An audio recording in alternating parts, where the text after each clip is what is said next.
welcome to today's session. We decided to do another update looking at business support. Obviously, when we first ran a session on the business support that's out there, we were joined by our Just Enterprise friends at that session.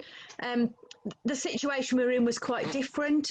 Some organisations have now opened up, some are still not open, but we know that some feel like they're moving towards recovery, and some are still in quite challenging situations, I think. So we wanted to rerun the business support section. It's really important for us, I think, to make sure that social enterprises know that there is lots of support out there for people. What we wanted to do that was different in today's session is give you a sense of not just what the support is, but lots more examples of how that's helped organisations. So I know the Just Enterprise team are going to give us a few kind of examples and case studies, and we're also delighted today to be joined by Elaine from the Remakery, who's going to talk about her experience of the support she's received. So I hope you'll find today's session really interesting. There's a bit of a bang going on in my garden there. I might shut the doors as soon as our next speaker comes on. So we're going to start off with Kevin. He's just going to talk us through the general Just Enterprise programme. Then we're going to hand over to Fraser, who's going to give us a few more examples and case studies of the support. And then we're going to finish with Elaine before going into our Q&A. So without holding you back any further, I'll hand over to Kevin, and I hope you enjoy today's session.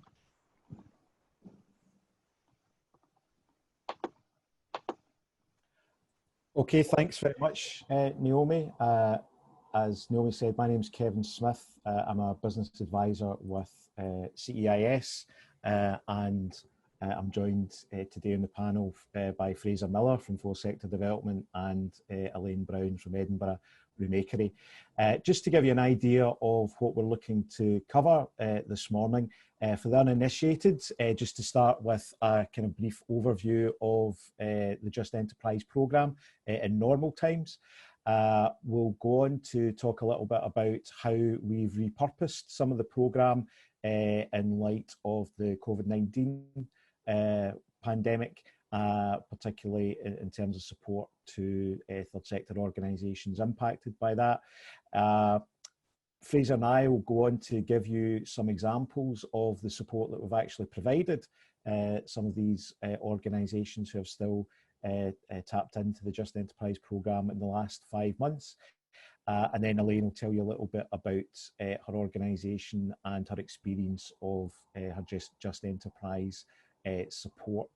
I will put in a short line on what's next, and I say a short line because obviously it's still not finalised by Scottish Government in terms of the impending recovery programme, but we'll make it mention just to kind of connect to the what next. And obviously we'll finish with some happy to take some questions either around the support that's currently available or some of the support that we've provided to organisations up until now.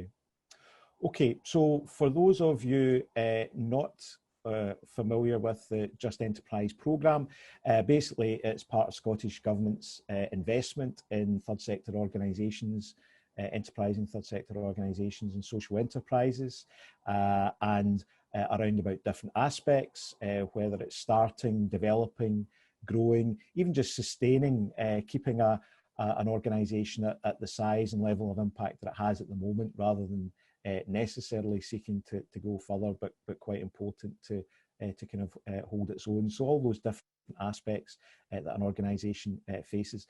It's a national programme and fully funded, and there's three main strands to really around about startup, leadership and business support. So startup for either new or prospective social enterprises or enterprising third sector organisations, particularly perhaps around social entrepreneurs or people working within the sector and having ideas and motivations of their own.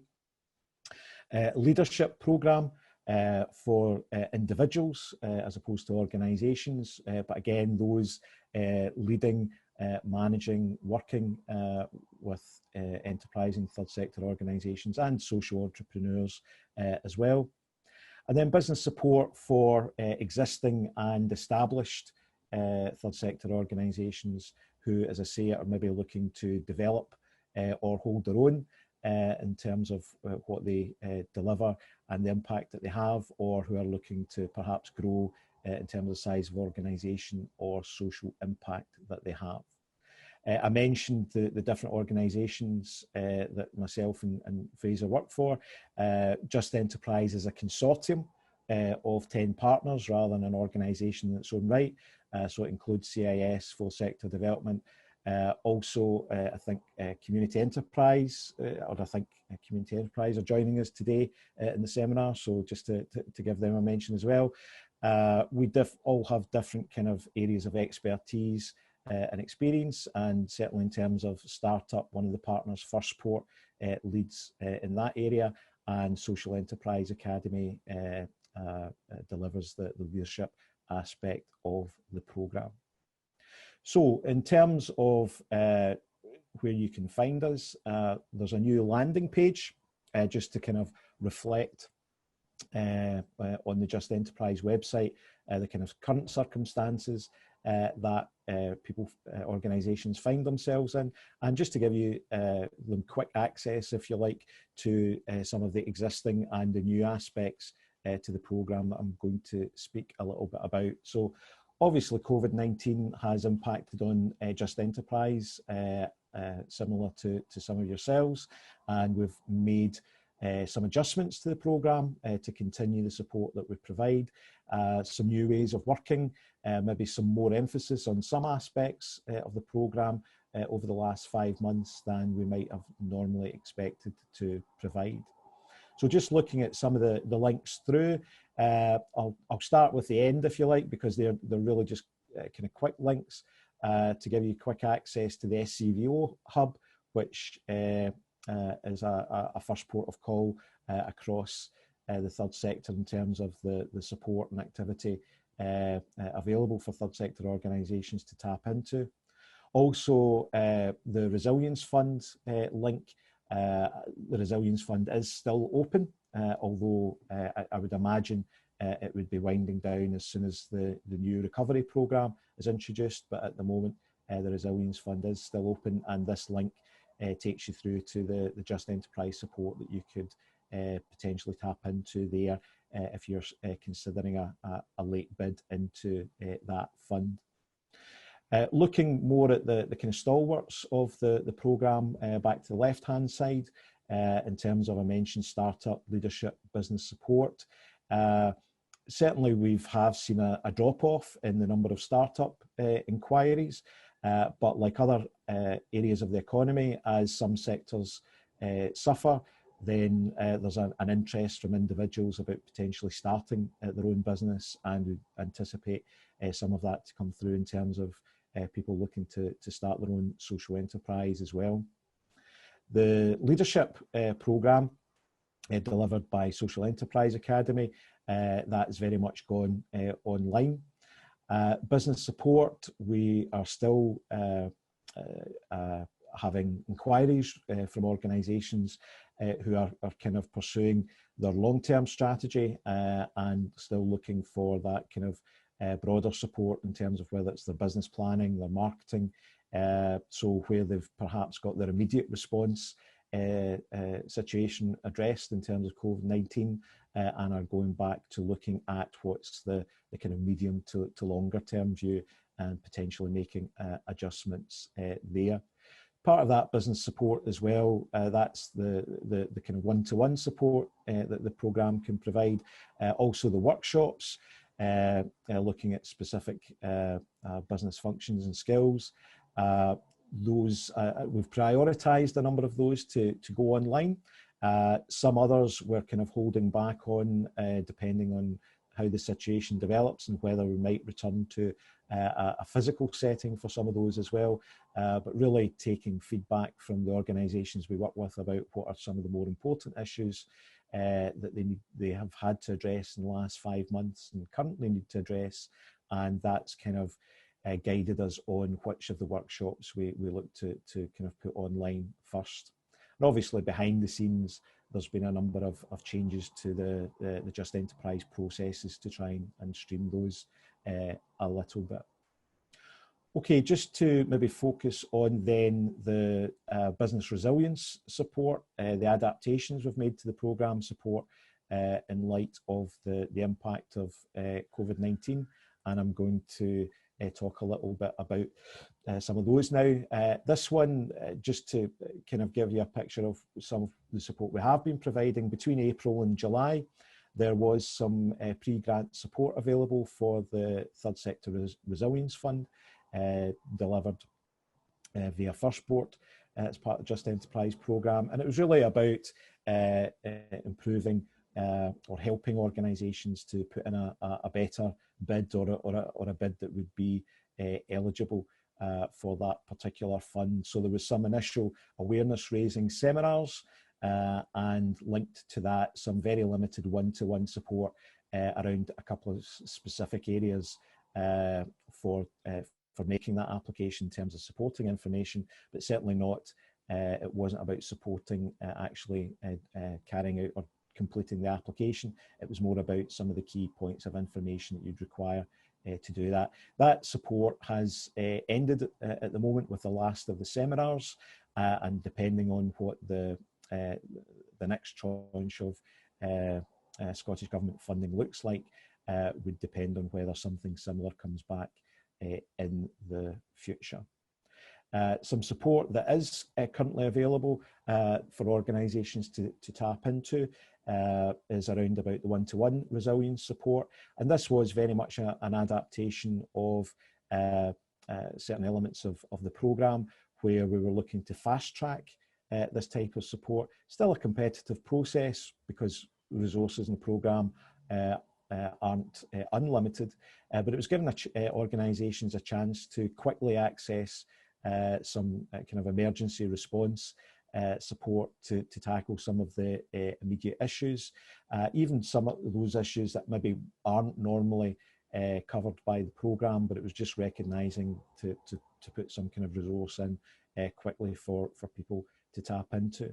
But even following up on that, there was opportunities, and we'll maybe hear a wee bit more about that later, opportunities for supplementary support once some of those immediate issues were kind of discussed and were being started to address. And as I say, this kind of support can still be accessed through Just Enterprise website.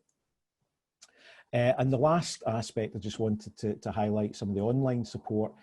This was actually always planned as part of the overall programme, but its introduction has been accelerated somewhat by the needs or the working conditions of the last 5 months. So mentioned some of the business support workshops that have gone online already, but that's also starting to be supplemented by some e-learning modules for more self-directed support rather than facilitated learning and workshops. And there's been an initial 3 modules added to kick things off, and relatively small bites in terms of maybe 25, 45-minute modules just to tap into specific subjects. And we'll be looking to add more of those over time. In terms of community forums and webinars, there have been some of those in specific topics, and community forums we're linking through into the Social Shifters programme, which lets you engage with organisations not just in Scotland but across the world in terms of social enterprises and their different forms. But those, the forums and the webinars tend to be very much demand-led and depend on people's confidence and knowledge in the current circumstances. So we expect those to kind of come on and drop off as demand kind of dictates. So hopefully that gives you a bit of a feel for the existing programme, if you weren't aware of it, and some of the kind of adaptations we've made to support third sector organisations in current circumstances.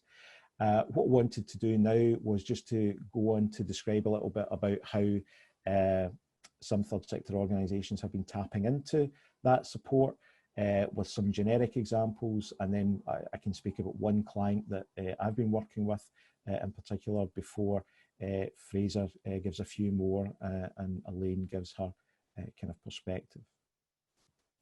So in terms of the type of support we've seen through the business resilience aspect of the programme, mentoring, to be honest, in those 2 days has been quite a significant role that played in terms of even just listening to people and their immediate concerns, discussing some of the options, trying to give an objective opinion, certainly signposting where we have an awareness to specific guidance or funds or support that's available, and particularly where people maybe are struggling to engage, were struggling to engage with the board in the short term, or the board as a whole, or where maybe some of the other staff were being placed on furlough, then it just gave that kind of sounding board, if you like, for people. Finance, as you'd imagine, has been a big aspect of that discussion and support, particularly around about reprofiling forecasts and cash flow, very much a kind of short-term concern for a number of organisations. As people have started to kind of lift their heads and look at the situation they face, and is it a case of is it more appropriate to mothball our organisation, or is there adaptations that we can make? Then moving services online has been a kind of key area. For some maybe accelerating some plans that they already had, but for others recognising, well, what is it feasible to do online and what perhaps isn't, and that helps kind of steer some of the decision making about organisational capacity required and what's not required in the kind of short to medium term. Some discussions about reopening and remodelling operations, particularly where we've had phased release from lockdown, and also organisations dealing with or with physical facilities and premises and physical services as well. And then as people have, or organisations started to settle into a pattern or routine in terms of what their response activity is, starting to kind of lift their heads and think about what does recovery and renewal look like for the organisation, planning ahead without perhaps planning too far ahead, given that we're all aware circumstances may continue to change at very short notice. So that's kind of some of the, a kind of broad picture of some of the support that's been provided through Just Enterprise. Maybe just to pick out one client organisation that I've worked with directly. The organisation itself focused on a geographic community and has a mix of funded projects and enterprise activity. And with community facilities at the heart of this. So aspects of their business were severely impacted and quickly impacted by the COVID-19 pandemic. And maybe fairly kind of typical in mid-range type of organisation, about £500,000 turnover and 12 employees. So not small by many means, and certainly not a large national organisation.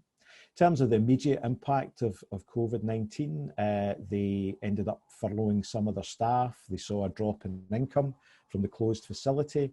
They actually saw an increased demand for one of their other enterprise activities, which was food related. They had a failed first application to Third Sector Resilience Fund, and they were quickly eating into diminishing reserves. So that was kind of an initial position they found themselves in. Just enterprise support, as I mentioned before, the kind of initial 2-day support, there was very much a mentoring focus to that. We had weekly Zoom calls with the manager and one of the directors, and it was taking a very practical and operational focus, very much what had happened in the previous week, what needs to happen in the forthcoming week. And again, it was just that kind of independent sounding board, if you like, and adding the perspective that we have from working across a range of organisations and with organisations at different stages at different times. We looked through their Third Sector Resilience Fund application and whether there was any merit in reapplying, considering their current financial position and what they anticipated, costs that were eligible, maybe that weren't eligible for the fund. So there was a decision taken there.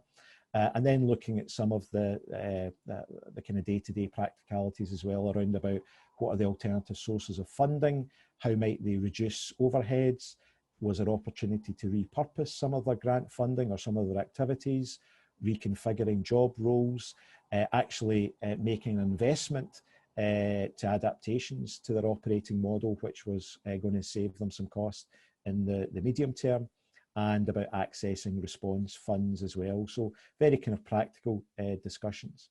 What that also led into, though, was a further piece of support, a longer piece of support, supplementary assignment, which was around about strategy review and development.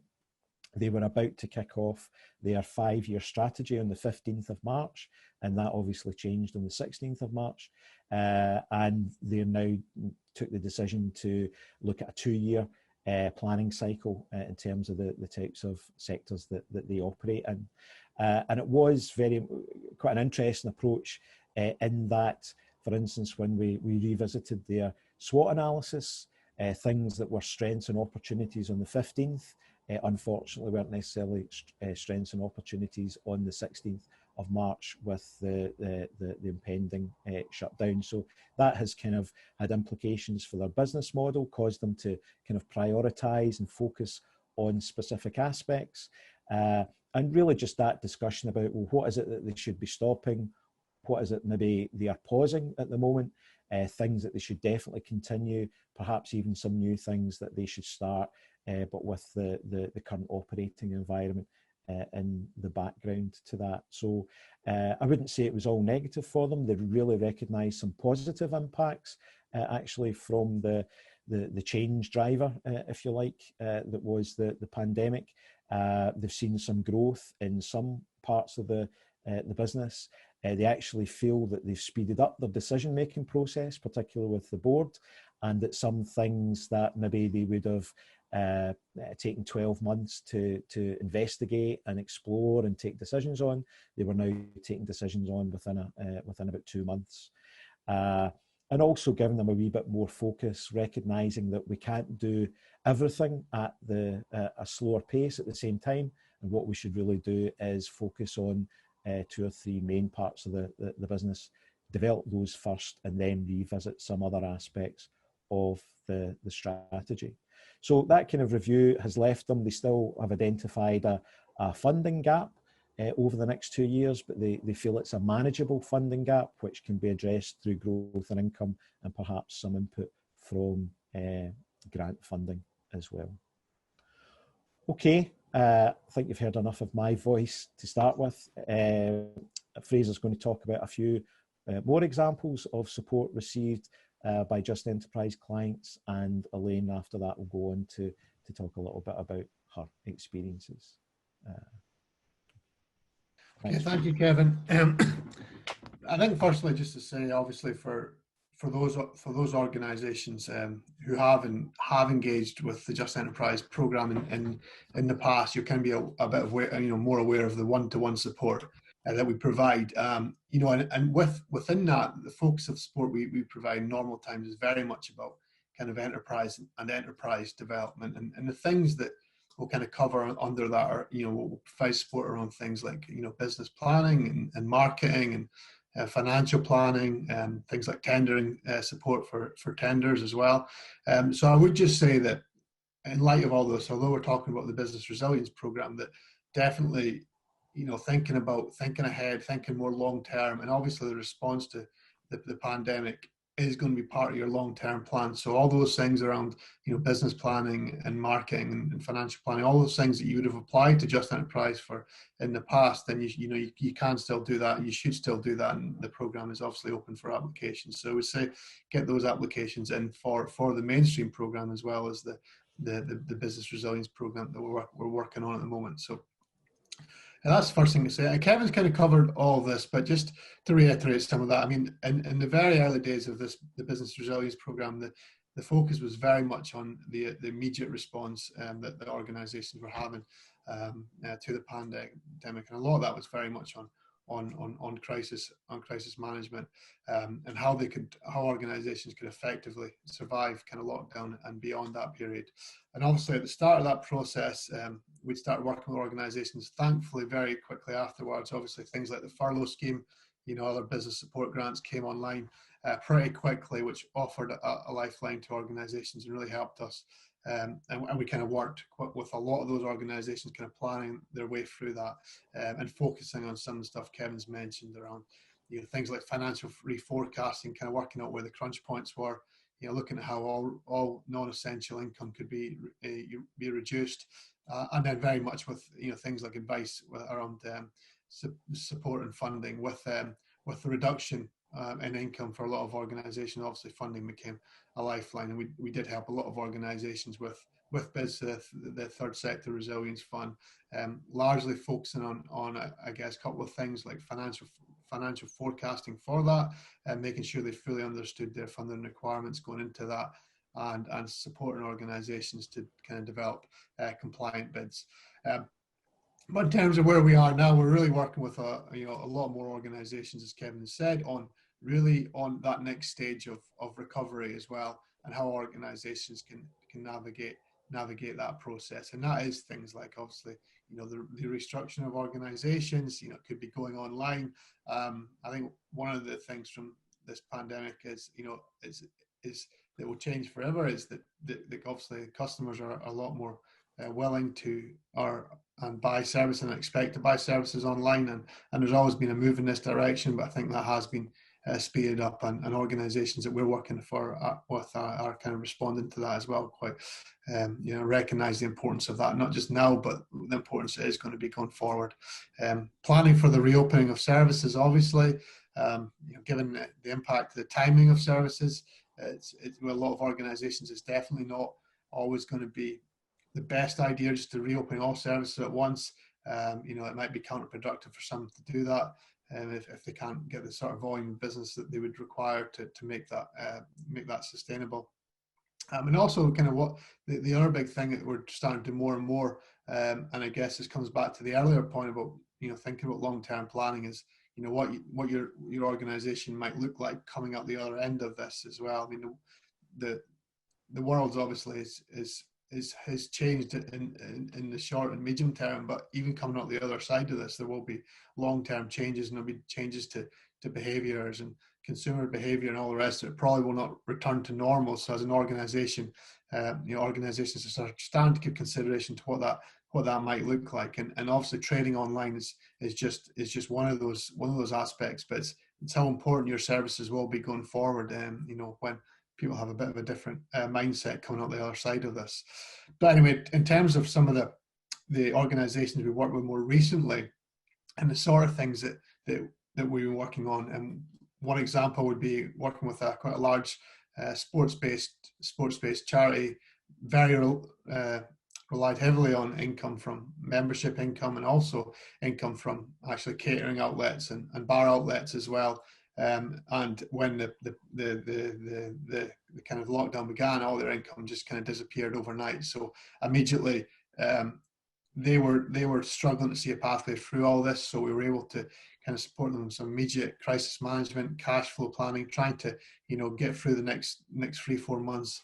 As I mentioned earlier, some of the support, the government, the UK and Scottish government support programs came out quite quickly, so able to tap into that and try to ensure that all their planning to bring as many costs out of the organisation as possible in the first phase, and also supporting them with a successful application to the Third Sector Resilience Fund, where they managed to secure about £30,000 of income to kind of see them through the most immediate phase of the crisis.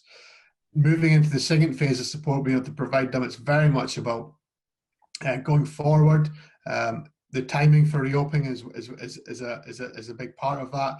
With, as I mentioned earlier, with the sort of services they provide around, a lot of their income comes through catering, comes through bars as well, and that's obviously is not something they want to be, or they can't really reopen at the speed they'd want to. So they've had to, they've not just decided to go, all guns blazing with that. They've kept those operations largely closed. They're trying to deliver that a lot more through volunteers at the moment, rather than trying to incur those additional staff costs while they've got their staff on furlough. Cash flow planning for the next 12 months has been a big thing we've looked at them with. They're really trying to look at ways in which they can remain solvent. We've got a plan in place now where it looks like they can remain solvent. If the status quo effectively remains the same for through till next June. So they're looking at what that would look like, what sort of levels of income they'd have to generate, how they can reduce costs to make sure they are solvent. But they've got a plan for doing that. We're able to set up some tools for them to be able to effectively plan and manage that a bit closer. So they had quite simple but real-time information in terms of how that was going against their budget, so they'll be able to respond to the impacts of any ups or downs that may be experienced, rather than having to wait months down the line to get that sort of financial information. So having that financial information very, very quick was going to be key. Another big thing is obviously for them is when and how they bring their staff back off of furlough, what the timings of that, what the implications for that, and kind of trying to plan through that process as to when the best timing for them to do that would be. So that was that's an intervention that's currently ongoing. They are a lot better place than they were. They feel a lot more confident about the future. And from the start of this process, when they weren't sure they were going to be around 12 months, there's definitely a plan now in place so that they can get through that kind of period. Another example of an organisation we're working with, fairly large enterprise cafe, obviously one of those parts of the economy that's really suffered. So they effectively went from right down from almost £500,000 income a year, and it was nowhere near that.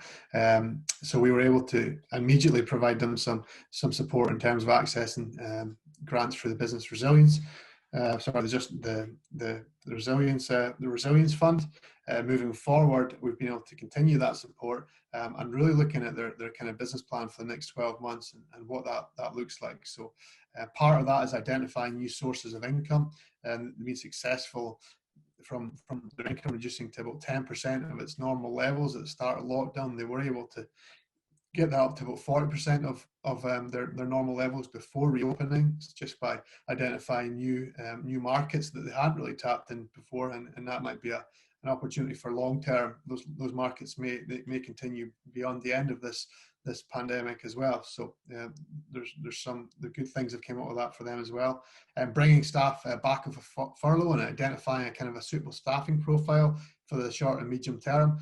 The reality is for them as an organisation that they have to work out what that staffing profile looks like. There's probably going to be some hard decisions have to be taken around that, and that's trying to plan that out and say, well, what do they need and what's realistic over this next sort of 12-month period. And a lot of the work as well is really going to be on kind of financial reforecasting and kind of sensitivity analysis around that, and kind of working out best case and worst case scenarios. Obviously for them, it's, and for everybody, it's very unclear, what, next couple of months will hold, what beyond that, what winter holds as well. So it's about trying to say, well, what's the different scenarios that may present themselves and how do we respond if any one of those different scenarios kind of presents themselves as well. So really trying to work out that scenario planning and kind of, and be clear in their minds what they'll do if depending on certain outcomes. And one of the other organisations that we supported, and glad to have them on the call with us as well, was Edinburgh Remakery.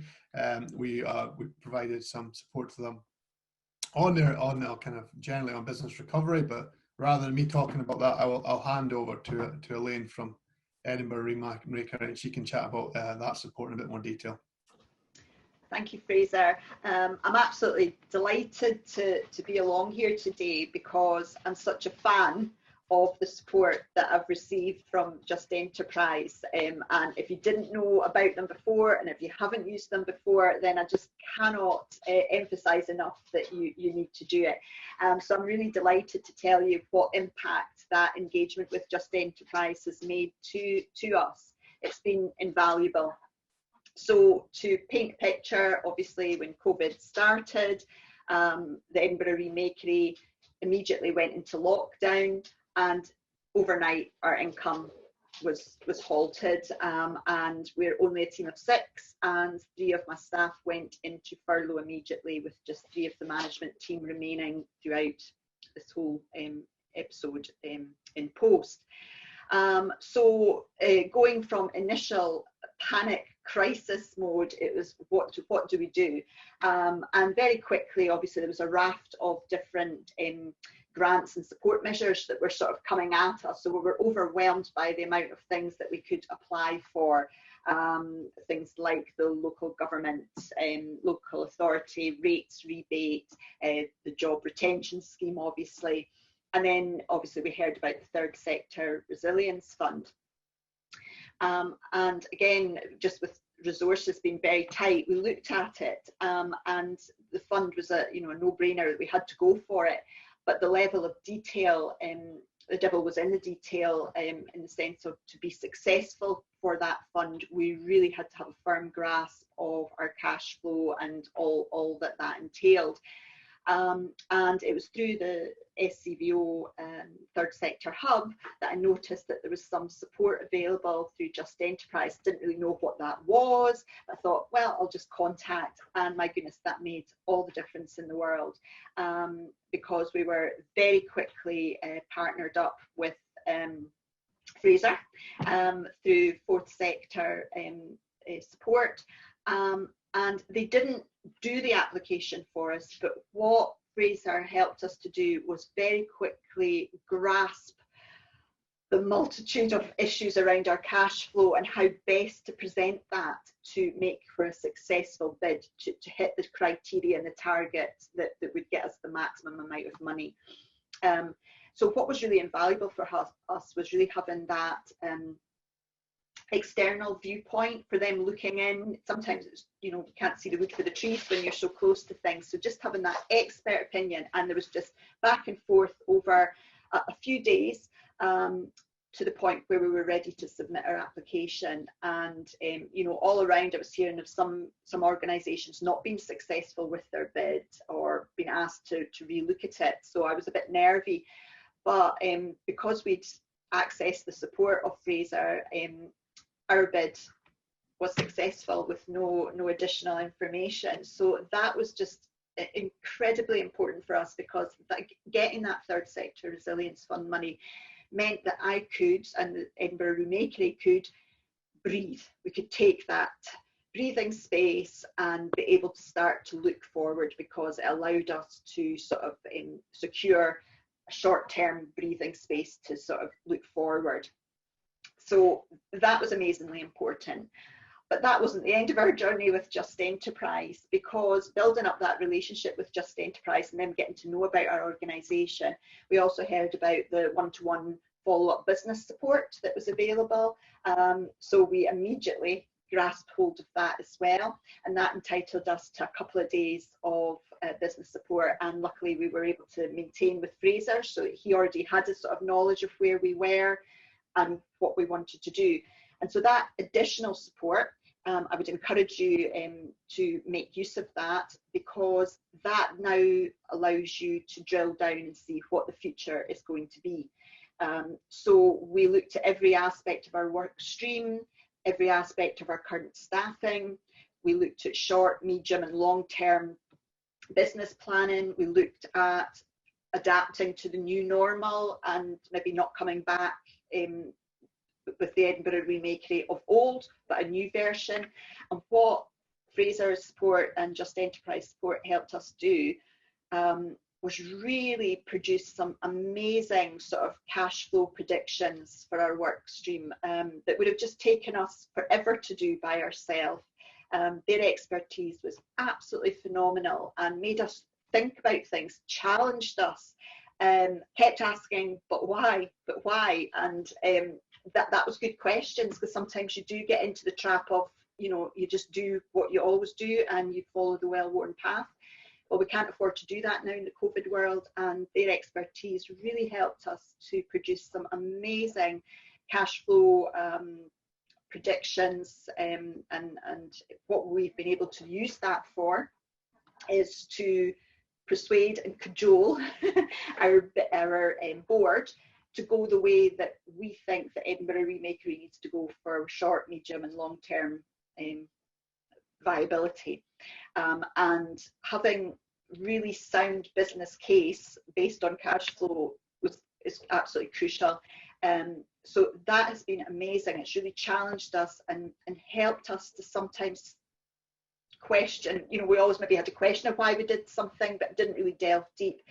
But Fraser and the support from Just Enterprise will really make you look in detail with your business in a way that you perhaps haven't had time to do before or expertise to do before.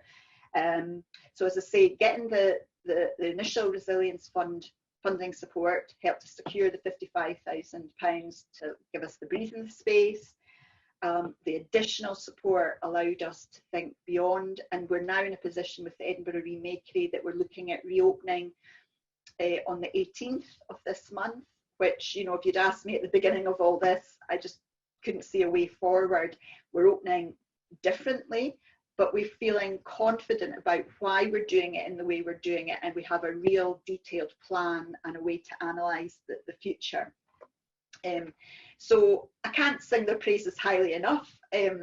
It's just been crucial for me, and especially because we're a small team, as I'm sure a lot of you on the call today will be. You know, we're small, resources are tight, time's tight, we're all stressed out of our heads, and just having that external support is just, you know, you cannot put a value on it. It's invaluable. So that's the journey through Just Enterprise. We are facing a brighter future that I didn't think maybe was there at the start of all this. So yeah, make use of them. Thank you. Thank you so much, Elaine. We were really keen that we kind of heard not just the kind of what's on offer from Just Enterprise, but really adding in all of those stories, I think makes a big difference. I'm just going to perhaps are you all right to just take the slides down, Kevin, and then we'll open up for Q&A? Yeah. That'd be brilliant. I thought that was really interesting. What was interesting to me is obviously we went through almost a bit of a journey there. I got that sense of obviously hearing what the programmes of support are, but I think the key things I took from that is that sense of the business support is really there as a critical friend.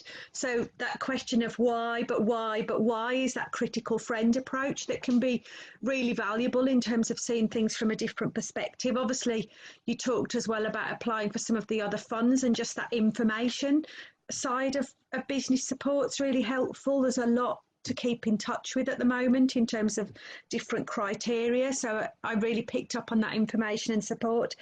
And then I guess at the end, Elaine, you were talking about kind of, I guess, to some degree, that the emotional side of being involved with running a social enterprise at the moment, and the managing stress and the demands in that sense. So, you know, and again, thinking back to the mentor side of what you were talking about and what you provide. So I hope that that was really helpful for people. I'm going to encourage people, if they've got any questions, to put them on chat. Here we go. And there's the first one coming up already. So how does someone go around actually arranging a meeting with an advisor? I think you touched on kind of the process a bit, Kevin, but could you just reiterate, if someone wanted to come in for Just Enterprise support, what they need to do? Yep, if you just go onto that landing page, and basically it's the button that most reflects where your need is and where you are at the moment, and just follow that through.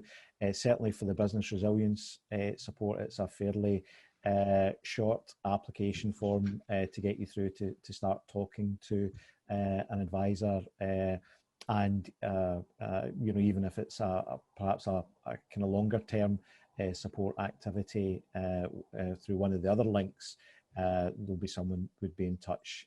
But if you go through that landing page in the first instance, that'll get you in touch with us.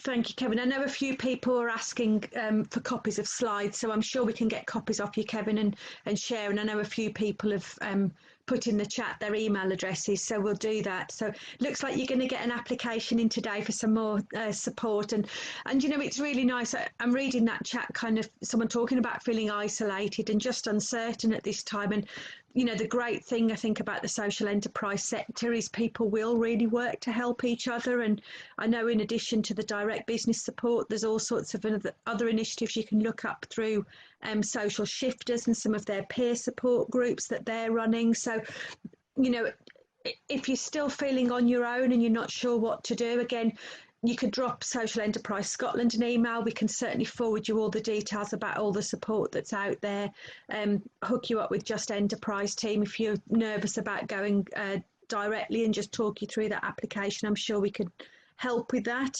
Like Kevin said, there still is an application process, but it's been designed to be as minimal as possible, but obviously giving them enough information to know what it is that you're looking for. And Naomi, I'll just say that first 2 days, that's completely around about what the individual, the organisation needs. So sometimes it's been quite structured. You know, can you help us or support us in relation to our third sector resilience fund application? The example I gave, it basically was, can you just speak to me once a week and talk through what we're facing and what we're facing next. So there's complete flexibility certainly around that initial 2-day engagement. Yeah, no, thank you. I think that flexibility is key. And you know, Just Enterprise, I guess, has been an initiative that's been around our sector for a number of years now in terms of support. So when you contact the team, you really are hooking up with people that understand the social enterprise sector and that way of doing business really well. So again, another bit that's just come in through the chat is, you know, for those organisations from ethnic minority-led organisations, SEMVO is also part of the Just Enterprise Consortium. So, you know, there is that support there, whatever background people are from. So really do get in touch. I'm going to ask the inevitable question that I knew would probably come in. And I've already warned our panellists, I think, that I'm actually going to bring in Chris, who's the Social Enterprise Scotland CEO, to answer it. And it was the inevitable, is there any more of the update around the recovery fund? Obviously, it was listed in the economic recovery plan. And rather than put any of our panellists on the spot with that one, I didn't know, Chris, if I just unmute you, I know you're in as a participant, whether there's anything you could just come in with or not. We will see what comes, but put you on the spot a little bit. There you go. Thanks, Naomi. Can you hear me? Yeah, all loud and clear. Oh, perfect. Sorry, I'm not on video. I think BT was hit by flash of lightning in Edinburgh storms last night. But great to join you, and thank you everyone for contributing this morning. Great to see a live example of how someone has gone through Just Enterprise support and access the ecosystem support that's out there. Really encouraging to hear. In terms of the recovery fund, I guess I assumed there would be a question around that as well. There's not a lot we can say, to be honest. Civil servants are still building it. There was a proposal up to CABSEC that should be signed off today, but we're obviously conscious she's very busy as well. It looks like it's going to be more of a programme than a fund. It's going to be an emphasis on wraparound support. Great to have Just Enterprise on the phone, because that'll be at the heart of any business planning or financial projection support that they can give organisations. It looks as if there's not a lot of money left. I think we all know that in the public sector. It looks as if there'll be a maximum cap on about £25,000 for grants, and again, it's probably going to be managed by First Port and Cora. Like the Third Sector Resilience Fund, if you have more than 3 months reserves, you're going to be asked to use them. If you have 3 months reserves, I think you can come into the fund on the premise that you can use that money first before dipping in to the 3 months that Oscar suggests that you keep. I think crucially, you'll only be eligible for the money if you follow Scottish Government guidance on reopening. So obviously the phased coming out of lockdown that we see, obviously Scotland's still in phase 3. think we mapped out a couple of weeks ago that 37% of social enterprises with their existing models couldn't reopen until phase 4 as well. But we have been told by civil servants that they're going to keep the programme open until March 2021 as well, which is quite positive. So again, not a lot of meat on the bones, but hopefully that gives people an idea of what Scottish Government are trying to put in place for the third sector moving forwards. Thank you, Chris. I knew that would be a question that it's very difficult to answer if you don't know kind of what might be public or not public and what we can say. So I'm grateful that you came in for us on that one. We know it's going to be the big thing people are asking around. I guess the thing to reiterate from that really is coming back to that Just Enterprise link. I think you heard it from Chris. There's very much that kind of get the support. I think it's in everything we're saying at the moment. The money, of course, is really valuable to all organisations, but actually the support to know what money you really need and what it is that you're looking for. I think, Elaine, you touched on cash flow a lot in terms of helping dig down. And I just wondered, you talked a little bit, Elaine, about kind of how the support helped you in terms of managing conversations with trustees. I just wondered if you could tell us just a little bit more about that, just because I know that that's something a lot of organisations are kind of, it's a tough balance at the moment, keeping everyone on board and up to date, and also just being in touch with trustees as well at the moment. That was one of my huge challenges. I felt like I needed counselling for sure. It's just very difficult because, you know, we've all got boards and they're all in companies and business, you know, they've got their day jobs and they're all feeling stressed and under pressure as well. And then in addition, they're on our board and try to keep up to speed with what we're dealing with every single day. So it's not an easy task from any point of view. So what they need in order to feel comfortable to help, support and make any decision and help me is that they need solid facts, and I need to be able to base every decision or every ask and real solid foundations. So just having that real, and a lot of times the decision comes down to finances. That's the bit, the bottom line is where they make the final decision. So just being able to be really secure on that, and having played it out with Just Enterprise first, you know, the scenarios and what might be the questions, what might be the concerns, and where should I really sort of, you know, hammer home a point, was just really, really helpful. It was almost like a dress rehearsal. So at the time I hit the board, I was really assured and really clear about my ask of the board, and in turn giving them confidence to sort of go my direction. So yeah, dealing with boards is potentially always a challenge, but it's been a particular challenge due to COVID. And again, Just Enterprise has been amazing on that, and I wish I'd known about the mentoring as well because I felt like I was in need of that in addition as well. So yeah, absolutely crucial. And I think you know, COVID aside and moving forward to this recovery stage, I think that will still be really crucial to help guide boards. So yeah, tap into what Just Enterprise can offer. Thanks, Elaine, that's helpful. I was just going to see if I could perhaps bring Fraser and Kevin just in terms of some last questions. My experience of people in terms of business support is perhaps sometimes the thing that puts people off coming for support is they actually don't know what they need. Can you talk us through just a little bit in terms of how sure do people need to be in terms of what it is that they're looking for, or is a little bit of that initial interaction actually about working out what a group really needs, which may be different from in fact what they'd asked for? I wonder if I could just bring Fraser in on that first. Yeah, that's obviously organisations do need to find the programme and apply to the programme, but the first stage of the programme is kind of is that conversation with organisations to really drill down, find out what they need. Sometimes they don't know what they need, but in my experience of, you know, I've been doing it for a while, you can usually kind of drill down and work it out, and kind of they might not, you know, but by the time you've kind of gone through that initial interaction and through the kind of initial application processes, you can usually kind of get to a position where they're feeling confident what it is they need. And then there's a second type of thing, of course, is that sometimes that you get to that point and you start working with an organisation, but you quickly realise that once you're in there, the problem, you thought the problem was X, but actually the problem, or maybe Y, and actually need to reshape things a little bit and have the flexibility to change things. So we're very adaptable in that sense, and we will change depending on, we're not rigid and say, well, no, we said we're going to give you this, and this is what we're going to give you.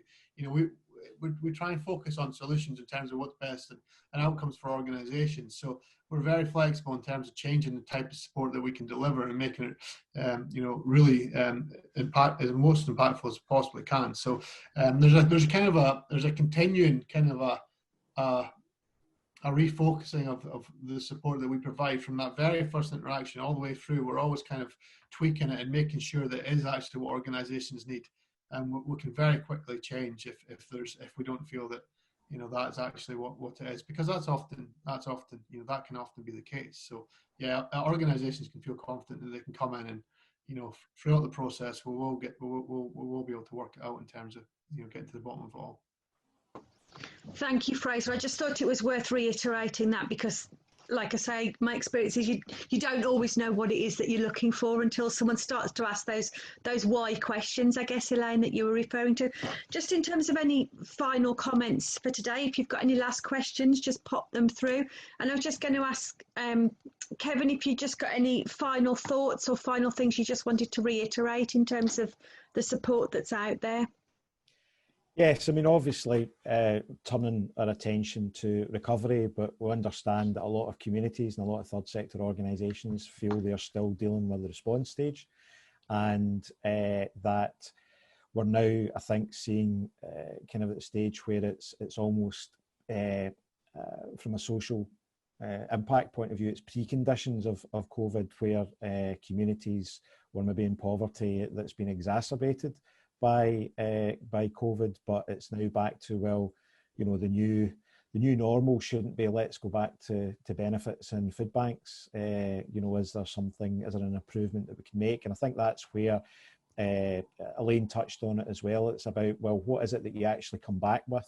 How do you change the model to try and improve or to live with the circumstances that we're in at the moment, but also to improve the impacts that you can have for your kind of target beneficiaries. And that's one of the key roles I think that Just Enterprise can play in that kind of self-examination and reconfiguration of business models. Thank you, Kevin. Just one question has popped in the last minute or so, which is just obviously, once it's safe to do so, do you do face-to-face meetups? I'm aware obviously Just Enterprise has had to somewhat pivot how it works in the current time, but can you just perhaps touch on, how it is that you currently provide support in terms of digitally, but also is there a plan for that to become face-to-face again, or obviously you're probably having to follow guidelines on that, I'm sure? Yes, I mean, we've been providing support using Zoom, telephone, and up until this point. I think a number of factors will come into play. It will be then the policies of the individual partner organisations.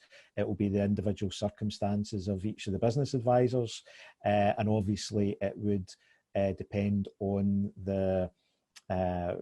what the release phase is for the particular sector that a social enterprise operates in. But I think we do see in the near future circumstances where there will be a benefit from doing some face-to-face, but it's not kind of fixed at this moment, and it would really be for individual discussions between the business advisor and their organisation and the client organisation to kind of come to that conclusion.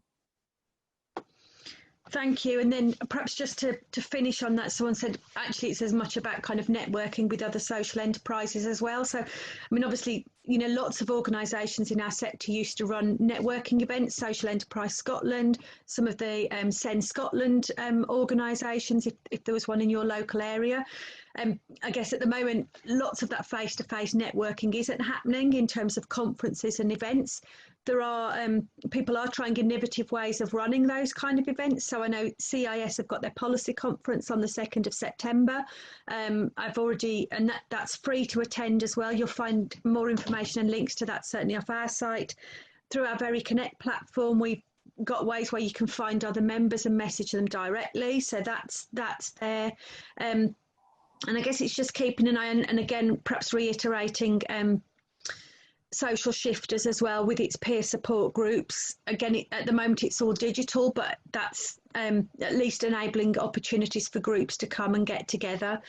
So there is stuff out there, but alas, at the moment, I guess in line with what Chris was saying about recovery and supporting groups following guidelines, we're all following quite strict guidelines on how we meet, and I think for all of us at the moment, that's moved most things to Zoom as one of the platforms. So I suspect it's going to be like that for a while. Just as my concluding comments, I guess, for today, I mean, thank you to all our speakers. I hope that introduction to business support was really helpful.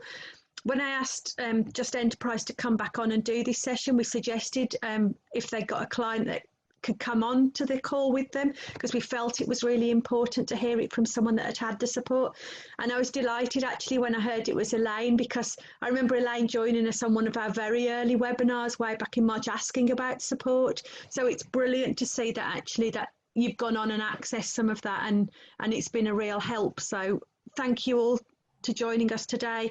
The session has been recorded. We will do a little bit of editing, basically cutting out all of my guff at the beginning, and that will all go online, and we'll share that with you. So thank you for all of our panelists and for those of you who've joined us today. Next week we're looking at diversity, and you're welcome to join us on that session. It's going to be more of a conversation and breakouts that we're trying to organise for next week, so much more interactive. And I would also really encourage you to look up the CEIS Policy Conference on the 2nd of September. Again, it's free and there's lots of sessions you can join and dip in and out of for that. So I hope it's been helpful today, and thank you all for joining us. Thanks a lot.